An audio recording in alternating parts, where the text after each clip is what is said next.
अस्सलाम वालेकुम and welcome to ज़रा हटके। मैं हूं ज़रा खोड़ो, मेरे साथ हैं वसतुल्लाह खान और आज जुमा है, आपका दिन है, आपकी कॉल्स लेंगे, आपकी बातें सुनेंगे और नंबर स्क्रीन पर भी गर्दिश कर रहे हैं। लेकिन मैं एक बार दोहरा भी देता हूं 0213 2330927 और 27 की जगह आप 28 और 29 भी डायल कर सकते हैं। हमारे पहले कॉलर हैं रियाज अरशद साहब लाहौर से। अस्सलाम वालेकुम सर। सर जी वालेकुम सलाम। अस्सलाम वालेकुम पाकिस्तान जी, क्या हाल चाल है आपका? ठीक ठाक है? आप पूरे पाकिस्तान से पूछ रहे हैं, हमारे से पूछ रहे हैं? नहीं, आपसे तो पहले हम ठीक है, हम ठीक है, बाकियों का नहीं पता जी। चलो जी, अल्हम्दुलिल्लाह आप लोग सब ठीक है। जाए तो फर्स्ट कॉल ही मिल गई मेरी जी बाबा बुल्ले शाह के कलाम से करना था जी। अब मिलदा नहात्या धोत्या ते मिलदा डडुआ मच्छियां नूं। अच्छा सर, अब मैंने ना कुछ 2-3 चीजें, मैं अब आपका रेगुलर कॉलर बनता जा रहा हूँ, इसलिए मुझे पता चलता जा रहा है कि कैसे कॉल करनी है। तो आप काइंडली मेरी 2-3 चीजें उनको सुन लीजिएगा, फिर उसके बाद कॉल के बाद उस पर अगर आपके पास टाइम होगा तो शेयर कीजिएगा। सबसे पहले तो सर, लोग माशाल्लाह आप पे बहुत ज्यादा रिलाई कर रहे हैं।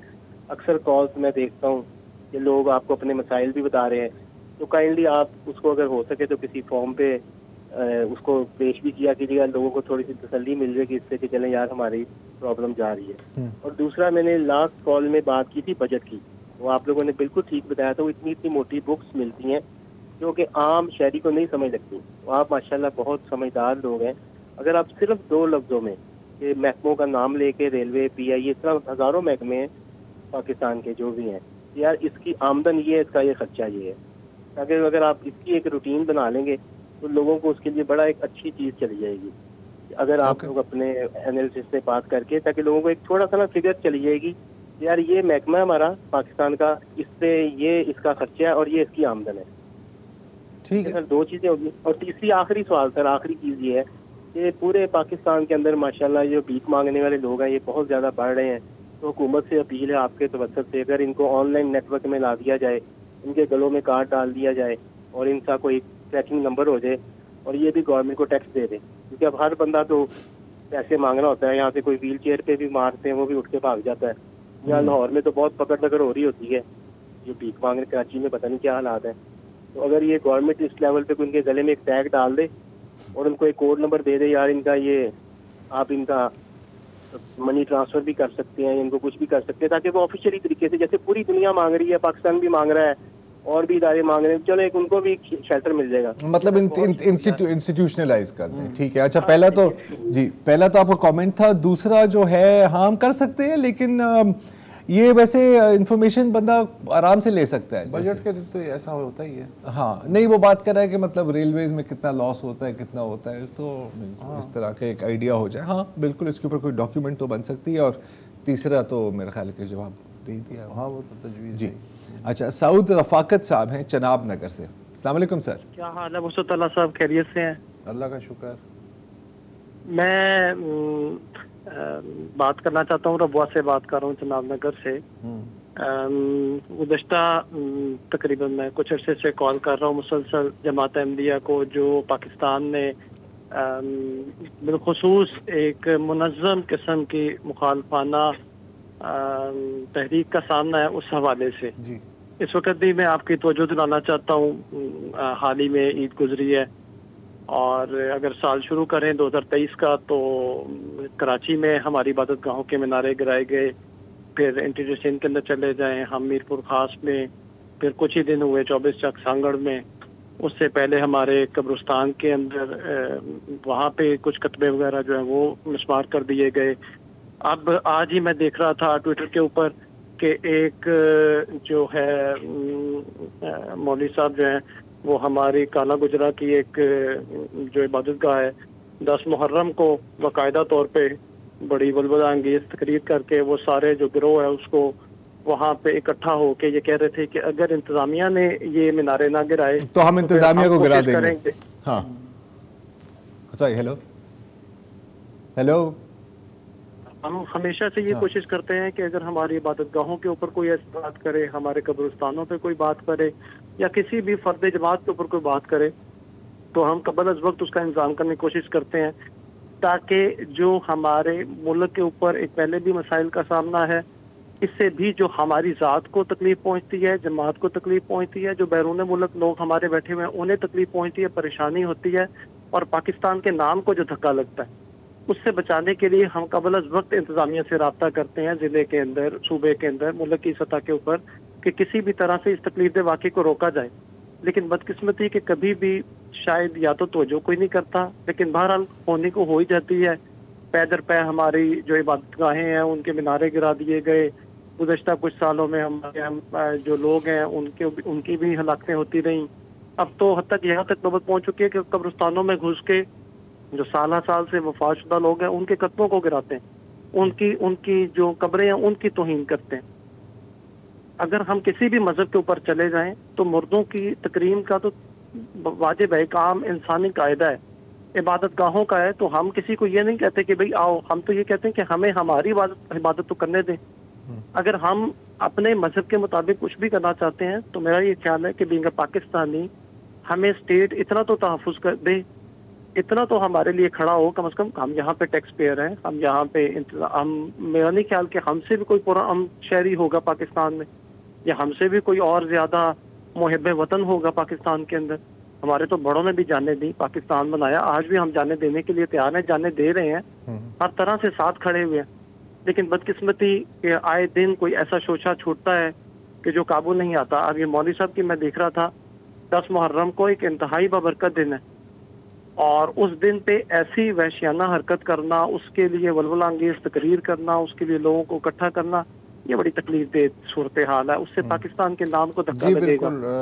तो मेरी आपसे दरखास्त है, हमेशा ही आप शफकत करते हैं कि इसके ऊपर भी जरूर बात कीजिएगा। आपकी बात, और जाहिर है कि मैंने भी वो वीडियो देखी है सोशल मीडिया पे, तो अब जाहिर है कि एक ईद में जो वाक़या, ईद के दौरान जो होता है वो तो हमने कवर किए थे, वो तो ईद वाले तो कवर किए थे कि ये तो जाहिर है कि एक माइनॉरिटी के खिलाफ जो इंस्टिगेशन है वो भी मेरे ख्याल दहशतगर्दी के क़वानीन में आती है, और वो जो हेट स्पीच में तो आती है, हेट स्पीच में डेफिनेटली आती है। तो जाहिर है कि लीगल एक केस तो बनता है। लेकिन लोगों ने अपनी पूरी दुकान सजाई हुई है ना, नहीं वो तो सजाएंगे, तो अच्छा वो इसलिए सजाई हुई है कि वो चूँकि हेट स्पीच का जो कानून है वो उसका भी सिलेक्टिव है, तो जाहिर है कि फिर मुझे भी हौसला होता है, आपको भी होता है। और फिर दूसरी बात यह है कि माइनॉरिटीज़ का तो वैसे भी वोट नहीं है, तो अगर फ़र्ज़ करें कि कुछ हो भी जाता है कंस्टिट्यूएंसी तो सियासी तौर पे तो कोई नहीं, वो बहुत बड़ा एक इजी टारगेट भी मिल जाता है ना आपको, कि सारा जो मसला है कि यार बस ये ना होते तो बस सब सेट हो। तो ये तो है, पंचिंग बैग तो है, तो माइनॉरिटीज़। सैफुर रहमान साहब हैं कराची से। जी हेलो, अस्सलाम वालेकुम। जी वालेकुम सलाम। अच्छा, मेरी आवाज़ साफ आ रही है आपको? Clear sir. अच्छा जी, ज़हर खोड़ो साहब और वसतुल्लाह खान साहब, आप लोगों दोनों को अस्सलाम वालेकुम। वालेकुम सलाम। अच्छा ये बताइए, शाहजेब जिलानी साहब आजकल कहाँ हैं? वो अगले हफ्ते से आ जाएंगे, मंडे से। अच्छा, वो छुट्टियों पर है? नहीं, छुट्टियों पर नहीं है वो, असल में आदिल शाहजेब जो है ना, जो हमारे एंकर है, 10 बजे का प्रोग्राम हमारा कर रहे थे, 10 बजे का प्रोग्राम। अच्छा, तो उनकी छुट्टियां तो वो उधर जाती है, ठीक है। मतलब दोनों शाहजेब ही है ना यार, तुमने कहा कि फिर एक जिलानी एक आदिल है, ठीक। अच्छा सर, मैं बेसिकली जो है ना आपको प्रोग्राम काफी दिनों सुना था, आज अल्हम्दुलिल्लाह मैंने पहली दफा ट्राई की, और मतलब छक्का लग गया कि पहली दफा में मैं कनेक्ट हो गया और आपसे बात करने का मौका मिला। असल में मुख्तलिफ मसाइल यहाँ पर डिस्कस होते रहते हैं, और मतलब हर आदमी अपने अपने तौर पर हल पेश करता है या सजेशन देता है। यहाँ पर हमारा मकसद तो आपसे दरख्वास्त करने का ये होता है कि आपके फोरम के जरिए अरबाब इख्तियार तक बात पहुँचे, आम आदमी भी इसको सुने, और चूँकि सीरियस किस्म के लोग आपका ये प्रोग्राम सुनते हैं तो ये बेहतर फोरम लगा। तो मेरे जहन में बड़े दिनों से एक तजवीज़ थी जी, जो मैंने कहा शेयर करूँ इस फोरम पे। ऑल्दो की पुरानी तजवीज़ है और मतलब हो सकता है इस पे कुछ लोग हंसे भी, लेकिन पाकिस्तान के मसाइल का हल जो लोग मुख्तलिफ देते हैं, जैसे सियासतदान सही हो जाए या एस्टेब्लिशमेंट सीधी हो जाए या अदलिया सीधी हो जाए, मेरे नज़दीक सबसे आसान हल जो है ना सब चीज़ें सही करने का और आम आदमी ग्रास रूट तक बेहतरी होने का वाहिद हल और आसान रास्ता सिंपली पाकिस्तान को मजीद एडमिनिस्ट्रेटिव यूनिट्स में तकसीम करने में ही है। उसकी वजह बेसिकली ये है कि हमारे जो 12 करोड़ का एक सूबा और 1.25 करोड़ का एक सूबा, और हमारे जो मैं जिस एरिया में रहता हूँ कराची में, यहाँ का जो MNA है वो तो हमने तो खैर उसकी आज तक शक्ल ही नहीं देखी। वो पहले रहते डिफेंस में थे, इलेक्शन मैं नॉर्थ इस्लामाबाद में रहता हूँ, वो इलेक्ट यहाँ से हुए और फिर उसके बाद जो है ना वो आजकल मुस्तकिल रिहाइश पजीर है इस्लामाबाद में। तो जब एडमिनिस्ट्रेटिव यूनिट छोटे होंगे तो ये मुंतखब नुमाइंदे, चाहे वो नेशनल असेंबली के लेवल के हों या सूबाई असेंबली के लेवल पे हों या बल्दियाती, ये बड़े एक्सेस में आ जाएंगे आम आदमी के, और आम आदमी इनको अप्रोच कर सकेगा। और फिर शायद मतलब ये कि इसमें अच्छे लोग जो है ना, मैं शायद के लफ्ज़ हटा दूँ, मैं गलती से कह गया, मुझे यकीन है बल्कि कि ये परफॉर्मेंस में बेहतरी आएगी और हम आहिस्ता आहिस्ता बेहतरी की तरफ चलेंगे। इस पे आप लोग भी अगर कभी कोई मौका लगे तो प्रोग्राम कर भी पूरा तो अच्छा रहेगा। ठीक है। वैसे एक बात मैं आपको बताऊं, एमएनए का काम होता ही है इस्लामाबाद में बैठना टेक्निकली, क्योंकि अगर आपको एमएनए की तरफ साइड चाहिए, वो इसलिए होगा कि आपको कोई लोकल इश्यूज होंगे, टेक्निकली वो लोकल बॉडीज के पास जाने चाहिए। हाँ, और वो निज़ाम बनता है, लेकिन हमारा जो निज़ाम है वो काफ़ी हटके है। तो शायद बिल्कुल administrative units I agree in principle, लेकिन उसके साथ साथ आपको बहुत चीज़ें और भी करनी, जो ऑलरेडी 4 सूबे हैं, इख्तियारात मरकज़ से सूबे की तरफ तो आए हैं, लेकिन सूबे से नीचे की तरफ नहीं जा रहे। बिल्कुल सारा मसला ये है, वरना आवाम के जो 2-4 मोटे मोटे मसाइल होते हैं वो तो उसी सतह पे भी हल हो सकते हैं। बिल्कुल। क्या वक्फा लेना है? वक्फा लेना है।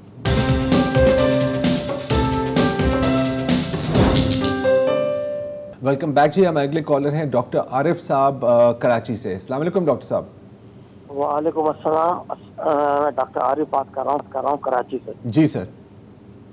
ये मुझे बात ये करनी है कि मुख्तलिफ जगहों पर हमारा एडवांस इनकम टैक्स कटता है और वो एडजस्टेबल होता है, लेकिन जो सैलरीड क्लास है, जैसे कि मैं एक टीचर हूँ मेडिकल कॉलेज में और मैं सैलरीड क्लास में हूँ, अब मैं रिटायर्ड हो चुका हूँ गवर्नमेंट जॉब से, तो अब लेकिन ये कि अब सैलरी में वो एक्सपोर्ट कट जाता है, वो एडजस्ट इस तरह होगा। दूसरी बात कि अब तो बिजली के बिलों में इस दफ़ा जो है ना कराची में पिछले 2 महीने से 2000 रुपये वो आ रहा है, ये advance income tax. Advance income tax जब बिजली का बिल, पहली बात तो मेरे नाम ही में किराए के मकान में रहता हूँ, तो बिल तो आएगा किसी और के नाम पे। बिल चूँकि बिजली मैं इस्तेमाल कर रहा हूँ, वो एडवांस इनकम टैक्स मुझे देना है, वो रिफंडेबल हो ही नहीं सकता क्योंकि मेरे नाम पे बिल भी नहीं है। ये एडवांस इनकम टैक्स जो है ना इतना बड़ा भत्ता है जिसका कोई मुझे समझ ही नहीं आता, कोई जवाब समझ नहीं आता। दूसरी एक और चीज़ ये है कि मुझे कितनी, मैं कैलकुलेट ही नहीं कर पाता कि मैं कितनी बिजली इस्तेमाल करूँगा तो मेरा बिल कितना बनेगा एट द एंड। इसमें FED कितनी है, वो GST कितनी है, फलाना कितना है, ये कितना है, और वो सब चीज़ें। तो ये सारी मेरी अर्ज़ है कि बिजली के बिलों को सिंपलीफाई करें। जैसे और चीज़ें हैं, चाय बिकती है 1500 रुपये, जिसमें सेल टैक्स जो भी है वो कंपनी जानती है, वो गवर्नमेंट जाने। हमें सिंपल बताएं कि भाई आपका 28 रुपये 34 रुपये आपने रेट रखे हैं ऑफ पीक के, लेकिन ये कि बिल अल्टीमेटली आपका 40 रुपये यूनिट आएगा, 40 आएगा, कितना आएगा, और एक पीरियड के लिए वो फिक्स है, तो कम 6 महीने तो हमें यकीन होगा इस महीने में इतना बिल बनेगा हमारा। तो और दूसरा ये एडवांस इनकम टैक्स जो होती है ये तो बिल्कुल बनता है, ये मैं कहूँगा ये हराम खोरी है। ठीक, सही है, बिल्कुल जायज़ है। वो सिंपल कर देंगे तो फिर मज़ा नहीं आएगा ना डॉक्टर साहब, फिर वो मतलब पैसे कहाँ से आएंगे। और जब वो पहले तो पूरी लिस्ट, पूरी बिजली का बिल देखा होगा, पूरी लिस्ट होती है, टैक्सेस और ड्यूटी फराला। अच्छा, जब सब खत्म हो जाता है तो फिर उस पर आता है मिसलेनियस, उसमें भी रकम होती है, मतलब जब सब खत्म हो जाते हैं तो टारगेट ये होता है कि यार इससे इतने पैसे निकलवाने बस। उसमें ये थोड़ी है कि एडवांस है या डिसएडवांस क्या है, क्या नहीं है, क्या है, छोड़ दें चीज़ों को। नासिर खान साहब हैं कराची से। अस्सलाम वालेकुम सर। वालेकुम अस्सलाम। जर्रार खोड़ो साहब, उसदुल्ला खान साहब, अस्सलाम वालेकुम। वालेकुम अस्सलाम। सर, अक्सर एक बात कही जाती है कि दुनिया में तीसरी आलमगीर जंग हो सकती है, तीसरी आलमी जंग हो सकती है जी। तो मेरे ख्याल में इस वक्त जो दुनिया को आलमी माहौलियाती और मौसमी तब्दीली का सामना है, ये जो क्लाइमेट चेंज से तबाहकारियाँ हो रही हैं, तो मेरा तो ख्याल ये है कि यही तीसरी आलमी जंग समझना चाहिए, हमें इसी को तीसरी आलमी जंग समझना चाहिए और इसके खिलाफ एक एफर्ट होनी चाहिए भरपूर पूरी आलमी सतह पर जी। और आपसे मेरा ये सवाल है कि हमारी हुकूमत या हमारे जैसे हुक्मरान जो है मुल्क कहते हैं जी इसमें हमारा कोई हिस्सा नहीं है, हमारा कोई ताल्लुक नहीं है, तो तरक्की याफ्ता ममालिक ने जो है मौसमी माहौलियाती आलूदगी में इजाफा ज़्यादा किया है, तो क्या हमारी कोई जिम्मेदारी नहीं है? हम बरियो जिम्मा, हमने अपने मुल्क के अंदर सारे मसले हल किए हुए हैं। बिल्कुल बात आपकी दुरुस्त है, माहौलियात के एतबार से ये बात भी दुरुस्त है हुकूमत की कि जी हम जिम्मेदार नहीं हैं, ये तरक्की याफ्ता ममालिक जो हैं उनका फैलाया हुआ गंद है, यहाँ तक तो बात ठीक है। लेकिन उसके बाद हम कम से कम अपनी झीलें तो साफ़ कर सकते हैं, हम अपने दरिया तो साफ़ कर सकते हैं, हम अपने समुंदर में जो है वो गंद डालने से परहेज़ तो कर सकते हैं। हम जो ग्लेशियर्स के आसपास के इलाके हैं उनमें इंसानी नक़्लो हरकत को तरतीबवार तो कर सकते हैं, ये काम भी हम नहीं कर पा रहे। तो उसकी वजह से वो जो प्रोसेस, वो जो बंदर की बला तवेले के सर आई है, वो प्रोसेस हम खुद अपनी हरकतों से तेज़ कर रहे हैं। तो यहाँ तक हम आपसे मुत्तफ़िक़ हैं कि हुकूमत के करने के बहुत सारे काम हैं इस सब के बावजूद। जी, वक्फा लें।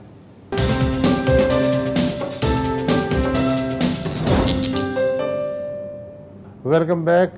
कराची से हैं मसूद आलम। जी भाई। जी अस्सलाम वालेकुम। वालेकुम सलाम। आपसे पहले भी हॉस्पिटल में बात की थी, कैलकुलेशन हमने करके रखी हुई थी। इसी तरह एक सब्जेक्ट हमने पॉपुलेशन भी है जिससे हम लोग 15-20 साल से काम कर रहे हैं, तो पॉपुलेशन पे आपके यहाँ प्रोग्राम पे बात हुई थी। तो इस पॉपुलेशन पे हमारे मुल्क ने पिछले 35-40 साल से काम बिल्कुल छोड़ दिया हुआ है। हमारा 8 लाख स्क्वायर किलोमीटर का मुल्क है और 25 करोड़ की पॉपुलेशन है, और WHO की रिपोर्ट के मुताबिक 2040 में इसकी आबादी 50 करोड़ होगी। ये 10 साल पहले पड़ा था जी, ठीक है ना। और करीब के जो मुल्क हैं सारे इतनी कम आबादियां उनकी हैं कि उनकी खुशहाली उसी पे डिपेंड करती है। जैसे अफगानिस्तान है, 5 लाख स्क्वायर किलोमीटर है और 2.5 करोड़ आबादी है। ईरान है, 16 लाख स्क्वायर किलोमीटर है और आबादी 6 करोड़ है। तुर्की और हम बराबर हैं, 8 लाख स्क्वायर किलोमीटर का तुर्की भी और 8 लाख स्क्वायर किलोमीटर के हम भी हैं। उनकी आबादी 8 करोड़ है और हमारी 25 करोड़ है। और वो 8 करोड़ में क्या 40 सूबे हैं जी। इंतजामी मामलात भी इसी तरह से उन्होंने मुट्ठी में ले रखे। तो इस पर आप जरा बताइए कि इसको बहुत ही सीरियस मामला है, बड़ी खतरनाक सूरत हाल हो जाएगी पाकिस्तान। बहुत बिल्कुल ऐसे ही बहुत बिल्कुल ये वो बाल्टी है जिसका पेंदा नहीं है और हम मुस्तकिल पानी भरे जा रहे हैं उसका। हाँ, ऐसे ही। और इस पर क्या इस पर मसूद साहब हमने कई बार बात की है, अब वही बातें हम दोहरा भी सकते हैं। जो बातें आपने की हैं वो सही है, लेकिन मसला ये है कि जब भी हम कहते हैं ना कि इसके बारे में कुछ करना चाहिए, तो कहते हैं ना कि आप सोते हुए बंदे को तो जगा सकते हैं, आप उस बंदे को नहीं जगा सकते जो सोने की एक्टिंग कर रहा हो। हाँ, तो मैं ख्याल है कि इतना ही काफी, हम यही कर रहे हैं। और कुछ शेख बदर मुनीर साहब हैं लिया से। सलामुकुम शेख साहब। वाशाम, क्या हाल है जनाब? पहले हाल हवाल वाली बात बस में के वैसे ही है सर जैसे पिछली दफा थे जी। एंजियोग्राफी कराया हूँ, दिल का ऑपरेशन उन्होंने इमीडिएट रिकमेंड किया है। कराची और इस्लामाबाद के कंफ्यूजन में फंसा हुआ हूँ कि कहाँ कराऊँ। कराची आया तो आपको सिफारशी बनाऊंगा, आप कुछ कोई ना कोई रास्ता लगा दीजिएगा। अब सियासी बात करते हैं। भाई जो हालात आजकल आपको दुबई डिस्कशन और वगैरह वगैरह जो नजर आ रहा है, वो बिहाइंड द स्टोरी बाकी तो कंफ्यूज कर रहे हैं मौलाना और ये वो, भाई सारी बातें लोगों के सामने ना आए। असल बात तो ये है कि वो चाह रहे हैं भाई साहब कि भाई 1 साल आप हमारे साथ चलें, असेंबली का पीरियड बढ़ा लें। पीडीएम वाले कहते हैं नहीं भाई आपको हम देख जा रहे हैं, निगरान वालों को साल चलाएं 2 साल चलाएं, आपकी मर्जी। हम तो बेल आउट होना चाहते हैं सारी सूरत हाल से। जो उन्होंने करना था कर लिया। अब वो ही बंदा मौजूद बंदा खड़ा है, अब तक $24 अरब भी इन पे चढ़ा गया, वो इनको अभी तक उतारते फिर रहे हैं। महंगाई उनके पल्ले पड़ रही है। तो अब इस बात पे अभी तक कोई तय नहीं हुआ कि भाई साल बढ़ाना है या निगरान 2 साल चलेंगे। पीडीएम वाले तो एक तरफ हो गए, वो भाई साहबान जोर दे रहे हैं कि नहीं 1 साल बढ़ाएं, आगे चलाएं। बिहाइंड द स्टोरी ये बातें हो रही। ठीक है, तो बहरहाल मैं आपके सलूट के लिए कराची आना पड़ा तो आपको सलूट करूंगा, इजाजत दीजिएगा। ठीक है, अल्लाह ताला आपकी फरमाइएगा, सेहत बेहतर करे। आप फिलहाल अपने दिल की तरफ तवज्जो दें। हाँ हाँ, और बाकी बातें तो जाहिर है इस मुल्क में चलती रहेंगी। आप सेहतमंद हो जाएं, सियासत कहीं नहीं जा रही सर। ठीक है ना। अच्छा, और कोई कॉलर है तो बता दें। अच्छा, अभी कोई कॉलर नहीं है? हाँ, अभी भी कोई कॉलर नहीं है। अच्छा, इन्होंने ये जो बात की ना बदर मुनीर साहब ने कि जी वो बिहाइंड द सीन ये हो रहा है मजे की बात है, जो बिहाइंड द सीन लगे हुए हैं ना, उन्हें भी नहीं पता कि बिहाइंड द सीन नहीं पता क्या हो रहा है। अभी मैं आज देख रहा था, एक वो दुबई से थी कि जी कुछ लूज किस्म का जो है सीट एडजस्टमेंट वगैरह हो जाएगा इलेक्शन में। लेकिन आज पंजाब से खबर आ रही है कि मुस्लिम लीग नून ने फैसला किया है हर जगह हम खड़े होंगे, हर जगह इलेक्शन। अच्छा, ये बारगेनिंग की सूरत हाल भी हो सकती है। बाकी यह है कि तेज़ी से ये काम हो रहा है कि जो एक खान साहब हैं बड़े मशहूर, वो तोशा खाना में अबू कासिम, अबू कासिम, तो उनकी जो इंक्वायरी है टेक्निकली है कि अब तफ्तीश में बदल दिया है, तो ये 1 इंच और आगे बढ़ गया है कि बाकायदा मुकदमा चला के मेरा ख्याल है तोशा खाना में ही तंबू करने की उन्हें कोशिश की जाएगी। बाकी 9 मई के वाक़यात में तो वो हैं ही मुलजिम के तौर पे, तो उन्हें तो वो मुस्तकिल बांध रहे हैं रस्सों से। वो तो चल रहा है ना। अच्छा। वो तो चल रहा है, अभी वो परवेज खट्टर का भी हुआ है। अब चूंकि वो है ना, एक शेर है कि सामने उसके ना कहते थे अब कहते हैं, इश्क का लुत्फ गया गैर के मर जाने से। तो अब खुला मैदान है। हाँ। तो अब आपस में लड़ाई हो। और इसी बात पर एक कॉल भी आ गई है। हाँ। क्या अली असगर साहब कराची से। अस्सलाम वालेकुम। असगर है, ठीक है। अस्सलाम वालेकुम सर। अस्सलाम जी सर। जी कॉल आपने की है सर? हाँ जी, मैंने कहा कि कॉल मिलाया ना साहब से और ग्रहण करो साहब से। जी तो आप बात कर रहे हैं ना, आप बात कर रहे हैं, हमारे से ही बात कर रहे हैं। अच्छा। मैं आज ये करना चाह रहा हूँ कि कुछ अर्सा पहले मैंने उनसे मुस्तफा साहब से साहब और तीसरे बेचारे निगरानी का वो नहीं है, तो EOPI की जो हमने पेंशन के बारे में बात की थी, तो उसमें 1500 रुपये इजाफा हो गया आपकी मेहरबानी से। अच्छा, मुझे आज की डेट तक कोई नोटिफिकेशन जारी नहीं हुआ। मुबारक हो, 1500 रुपये इजाफा हो गया। अब आप इससे क्या घर खरीदेंगे, मकान खरीदेंगे, दुकान खरीदेंगे? नोटिफिकेशन जारी नहीं हुआ है, उन्होंने भी ये भी कहा। नहीं, वो भी हो जाए। नोटिफिकेशन जारी हो जाए तो फिर हमें उम्मीद हो जाएगी 1 अगस्त को जो मैं पेंशन लूंगा 10,000 रुपये मिले, ये जाके 8,500 मिले। हाय ठीक है। अच्छा, बस इतनी बात। अच्छा, 1500 रुपये इजाफा हो गया। एक बड़ी डिस्टर्बिंग, आपको पता है ना कि मतलब कई बार हमने इसी शो पर ये जो हर दफ़ा जो एड्स आ रहे होते हैं, ये जो क्या कहते हैं माइक्रो लोन्स या नैनो लोन्स, नैनो लोन्स के जो मुख्तलिफ ऐप्स हैं, तो किरण आप लोगों ने भी ये सब ने इस कहानी तो देखी होगी या सुनी होगी, पढ़ी होगी कि एक शख्स को इतना हरासा किया गया, पिंडी में खुदकुशी पिंडी में उसने खुद कर दी। चलो, बिलाल बशीर साहब हैं टोरंटो से। अस्सलाम वालेकुम बिलाल साहब। जी अस्सलाम वालेकुम ज़रार भाई, क्या हाल है आपका? बिल्कुल खैरियत सर, कैसे हैं आप? तो मैंने कहा था कि आप लोग भी माशाल्लाह इंटरनेशनल ट्रैवल करते हैं, और जब भी आप पाकिस्तान में इंटरनेशनल बॉर्डर क्रॉस करते हैं तो सबसे पहले इमिग्रेशन होती है, जिसमें इमिग्रेशन हुकाम वाले UV स्कैनर से आपका वीज़ा या पासपोर्ट स्कैन करते हैं। उसके बाद एक बड़ा सा बोर्ड, एक बैनर लगा होता है कि एक आंख बनी होती है, लिखा होता है कि खबरदार आपको FIA की आंख देख रही है। और उसके फौरन बाद एक बंदा खड़ा होता है जो आपको देखता है, फिर आपके पासपोर्ट को देखता है और फिर आपको जाने देता है। तो 9 मई के बाद मैंने कई दफ़ा देखा कि टेक्नोलॉजिकली हमने फेशियल रिकग्निशन और सब चीज़ें यूज़ की हैं। तो आपके अगर FIA हुकाम से बात हो तो मेरी ख्वाहिश होगी कि उस जगह पे भी वो कोई टेक्नोलॉजी का यूज़ करें, वो आइरिस स्कैन, या बजाय कि एक बंदा वेरीफाई करे आपकी शक्ल को और आपके पासपोर्ट की पिक्चर को। तो ये बात आपको बुरी लगती है क्या? नहीं, बुरी नहीं लगती, लेकिन जहाँ पे अगर फेशियल रिकग्निशन हम यूज़ कर रहे हैं अब, तो अगर हम अपने बॉर्डर्स को भी सिक्योर करने के लिए टेक्नोलॉजी का यूज़ करें तो इसमें कोई मुज़ायका नहीं है कि बाकी दुनिया में हर मुल्क के अंदर। हाँ, नहीं, यहाँ तो मशीन से भी जब सामान गुजरता है उसके बाद भी खोल के चेक करते हैं। हाँ, तो वो भी है। तो और अगर आप अपने शनाख्ती कार्ड देखें, जैसे मेरा जो शनाख्ती कार्ड है उसके ऊपर एक चिप है।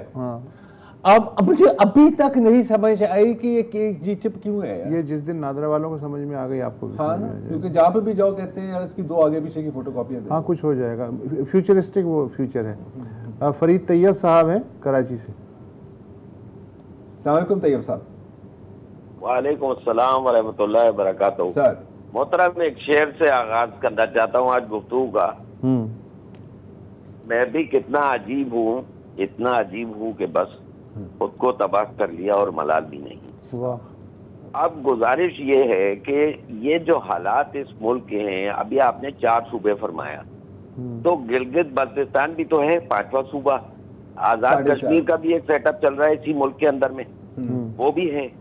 तो 6 असल में सूबे हुए। जो जिनसे आपने कॉल किया था ना, बहुत अच्छी बात कर रहे थे एडमिनिस्ट्रेटिव सेटअप की जी।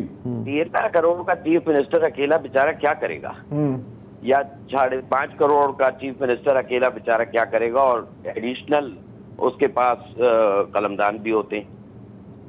तो इस मुल्क का हिसाब किताब असल में जो है ना, वो इतना अब तकलीफदेह हो चुका है कि अब बातचीत जो है वो सेंसर हो जाती है, सेंसर हो सकती है, वरना अगर सही मानों में गुफ्तगू करना शुरू करें तो ये मामला तो इतने गड़बड़ हैं कि इसमें कहाँ से क्या ठीक करें, किस तरह करें जी। कहीं से तो जाहिर है डोर का सिरा पकड़ना होगा अगर इस मुल्क को आगे चलाना है, कहीं ना कहीं से होगा, वरना ये है कि फिर ज़रूरत ही क्या है पार्लियामेंट की और बाकी जो आइनी इदारे हैं उनकी, और ख़ुद आइन की भी अगर ठीक नहीं। कुछ लोग ये सवाल पूछते हैं, वैसे हैं लोग ये सवाल पूछते हैं, और लोग ये सवाल पूछते हैं, उसका तो यही है कि अगर चलाना है, अगर और अगर वक्फा लेना है तो वक्फा ले लें, मैं ख्याल ले ही लें।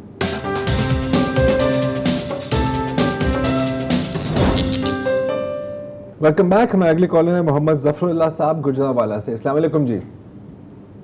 वालेकुम सलाम सर की हाल है, ठीक हो, खैरियत है? बिल्कुल खैरियत सर। अच्छा सर, थोड़े चैनल तो थोड़े हेलो सर, थोड़े प्रोग्राम देखते रहीदा अक्सर रात ਨੂੰ जी जी जी, बड़ी खुशी होती है, बड़े अच्छे पैगाम ਤੁਸੀਂ ਸਾਨੂੰ टिप समझ लो, पैगाम समझ लो, साढ़े तक पहुंचते ने, ਅਸੀਂ ਕਈਆਂ ਚੀਜ਼ਾਂ ਦੇ ਉਹਦੇ ਤੇ ਅਮਲ ਵੀ ਕਰ ਰਹੇ ਹਾਂ ਜਨਾਬ जी बेशक। ਤੇ ਇੱਕ ਛੋਟਾ ਜਿਹਾ ਤੁਹਾਡੇ ਪ੍ਰੋਗਰਾਮ ਦੀ ਵਸਤ ਦੇ ਨਾਲ ਪੈਗਾਮ ਦੇਣਾ ਹੈ ਆਪਣੇ ਜਿਹੜੇ ਫੈਸਲਾ ਸਾਜ਼ ਲੋਕ ਨੇ ਉਹਨਾਂ ਨੂੰ।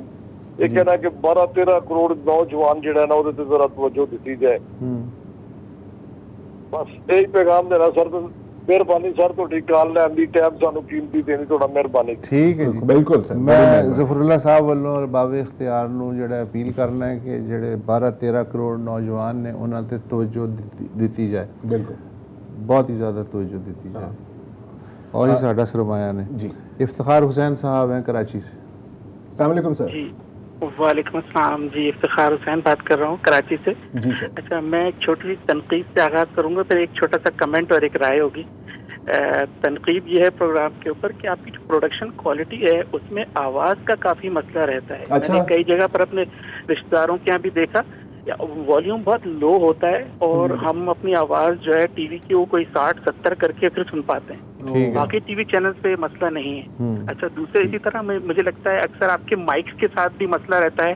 उसमें कभी ऐसा महसूस होता है कि जैसे शाहजेब साहब हैं, हजरार साहब हैं, उनकी किसी और के साथी की माइक से आवाज़ आ रही थी, उनका अपना माइक उतना मौसर नहीं चल रहा। ठीक है, तो ये थोड़े से मसले रहते हैं तो आवाज़ के हिसाब से। अच्छा, दूसरा आप एक सजेशन थी आपने शुरू में, बाद में कुछ अर्से में पहले व्हाट्सएप पे भी कुछ क्वेश्चन लेने शुरू किए थे ऑडियो और टेक्स्ट में। तो अभी ये होता है कि सारी की सारी कॉलें ज़रा रिपीटेटिव लगती हैं।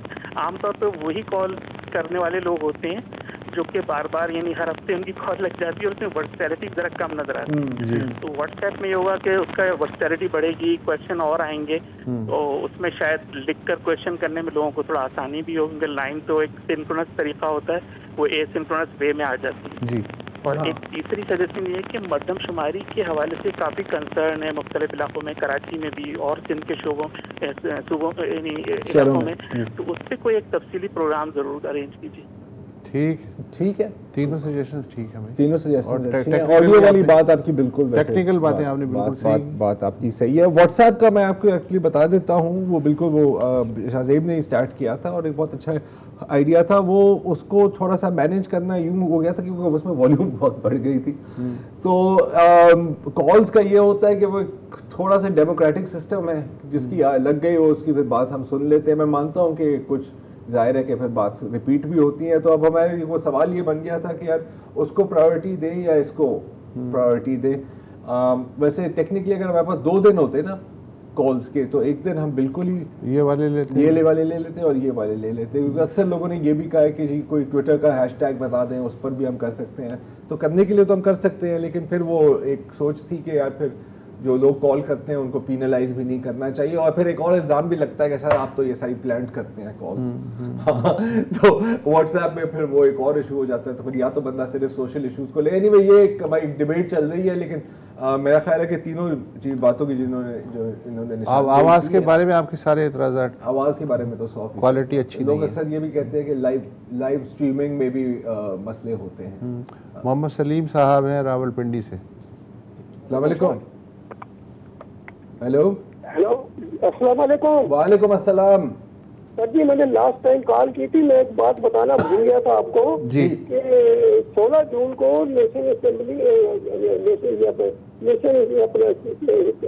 अपने कायदा कमेटी की मीटिंग हुई थी 16 जून को। तो उसमें हमारे वज़ीर खजाना इसहाक डार साहब भी आए थे। तो उन्होंने स्टेट बैंक के गवर्नर को बोला था कि आप मुझे मेरा मैसेज दें प्रेसिडेंट नेशनल बैंक को कि ये नेशनल बैंक की रिव्यू पिटिशन विड्रॉ करें और नेशनल बैंक के पेंशन के इशू को जल्दी रिजॉल्व करें। ये मैं आपको बताना भूल गया था सर। तो जरा अगर आप इसको इसके बारे में कुछ थोड़ी सी कोई अगर हमारे इसको जी ठीक है, अगर कोई अपडेट होती है अच्छी बात है कि सरदार ने जो है गवर्नर स्टेट बैंक की जानिब मबजूल कराई तवज्जो। हमारी दुआ है कि पेंशनर्स हैं आप जैसे उनका मसला जल्द अज जल्द हल हो जाए। प्रोग्राम का वक्त भी ख़त्म हो चुका है। इंशाअल्लाह मंडे को बशर्ते ज़िंदगी मुलाकात होगी। खुदा हाफिज़।